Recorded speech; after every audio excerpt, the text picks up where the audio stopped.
Dr. Riba and his team have found that ayahuasca hyperactivates the highly evolved neocortex, the area of the brain that makes us human. This is where we perceive, reason, and make decisions. Ayahuasca also activates regions like the amygdala, which acts as a storehouse for early emotional memories, specifically the most traumatic or significant ones, like the loss of a parent. Finally, ayahuasca activates the insula, which is believed to create a bridge between our emotional impulses and our decision-making capacities. So is that where awareness would be mediated? The neurologist Damasio, Yes. he says the area where feeling states are generated is the insula. According to many neuroscientists, our decision-making process has a powerful emotional component. When any stimulus enters the brain tries to understand it based on previous experiences. In early life, powerful or traumatic events create an imprint on the brain, a pattern. This pattern is like a shortcut, activated every time we face a similar situation. For example, if we were once attacked by a dog, our brain might harbor a set of these pathways that associate that dog with all dogs, making us fear them in general. We might even react adversely to a distant bark. Repeated events cause these neural patterns to reinforce their connections, binding them with protein and building them up like scar tissue. If this is how these traumas are rooted in our brains, how does ayahuasca affect those ingrained patterns? Ayahuasca hyperactivates the entire brain region where we store and process emotional memory, often uncovering long-forgotten memories. This hyperactivation enables the conscious part of the new brain to temporarily override previously entrenched patterns, allowing new connections to be made. Dogs, for example, may no longer be feared as these new connections are created and memories re-evaluated. In field studies, ayahuasca users typically describe having emerged with new perspectives on past experiences and deeply rooted patterns of behavior.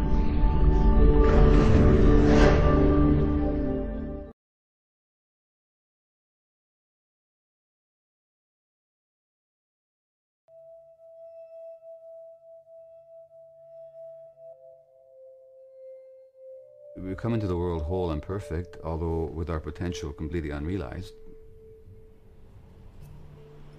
And to the extent that the world does not see us for that whole and perfect beings that we are, we cover up and we lose our connection to ourselves. And that's where the addictions come in. Because whatever we can't do for ourselves, we want to see something from the outside to complete ourselves.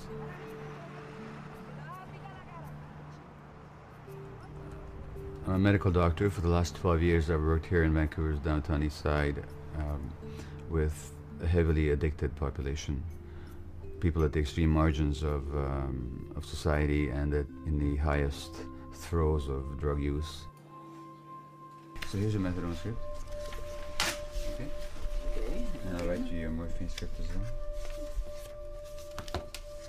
I define addiction as any behavior that has negative consequences, that one is compelled to persist in and relapse into and crave despite those negative consequences.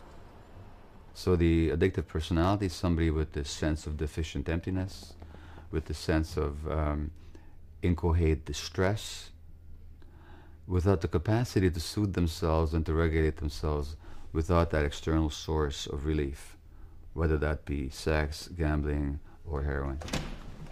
What did the heroin do for you? Well, somebody said to me one time, what does heroin feel like? Yeah. And the closest I could explain it was when you were a young child and you were really sick and your mom come into the room and put a nice warm blanket around you, give you a bowl of chicken noodle soup and held you. Yeah. That's basically what heroin made me feel like. Do you know how close you are to the scientific truth there? I don't know. The heroin addict does a substance, injects a substance that goes to a part of the brain whose job it is to provide pain relief, a sense of pleasure and reward, and also a sense of human connection. Now, if you've never had that from other sources, and you do heroin for the first time, you feel normal for the first time in your life. You feel that life is worth living for the first time in your life. So it's very difficult for people to give it up when some essential brain circuits become trained that only through that substance will they get those essential human experiences. So this seems to follow, but why do you think ayahuasca medicine might be able to help some of your patients then? Well, I'm not at the point where I'm prepared to say that ayahuasca is going to help some of my patients, because the medication by itself wouldn't help them. Okay? If there was a context in which the medication was used appropriately, ayahuasca, then I could see it being of great potential help. But the context would have to be prepared first, and we're far away from that. So it's not a question of people coming to this office and me giving them a drink and saying, go out and heal, you know? But I'll tell you what I think ayahuasca could potentially do. And having experienced it myself, here's what I found, is that ayahuasca shows you very clearly the psychological baggage that you've carried all your life. And you see it as baggage. You no longer see it as an inevitable and an inextricable part of yourself. If you see it as baggage, then you can put it down. So all the pain and all the meanings that you've created from that pain and all the ways you see yourself and all the interpretations you made of the world because of early experience can drop away and you can just be in the present. That's very powerful.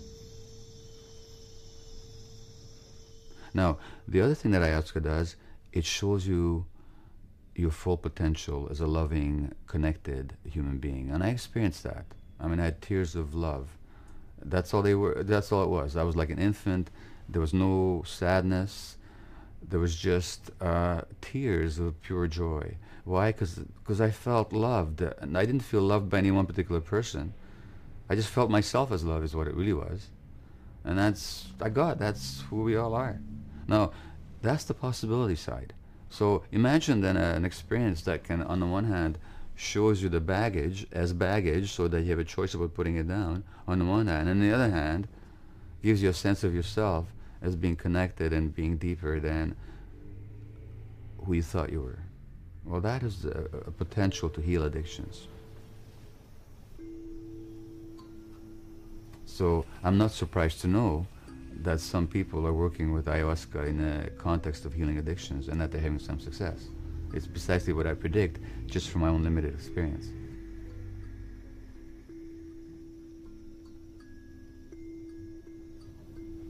Thomas Merton, the Catholic monk, wrote that what people need in order to heal is a sense of the possibility of success. If people have a taste of victory, then they know that victory is possible. The people I work with have never had victory. All they've had is defeat after defeat after defeat. At first, they were defeated by the world the moment they were conceived, and they've been defeated ever since by the world, but also by patterns that they've generated themselves without knowing that they're generating it themselves. You give people a taste of victory, that, in other words, that joy, connection, love is possible. Now they have something to live towards. And that loving possibility that I experienced with ayahuasca, and many other people have, it's not a hallucination, it's just a state of being. Is that taste of victory then that one does not forget.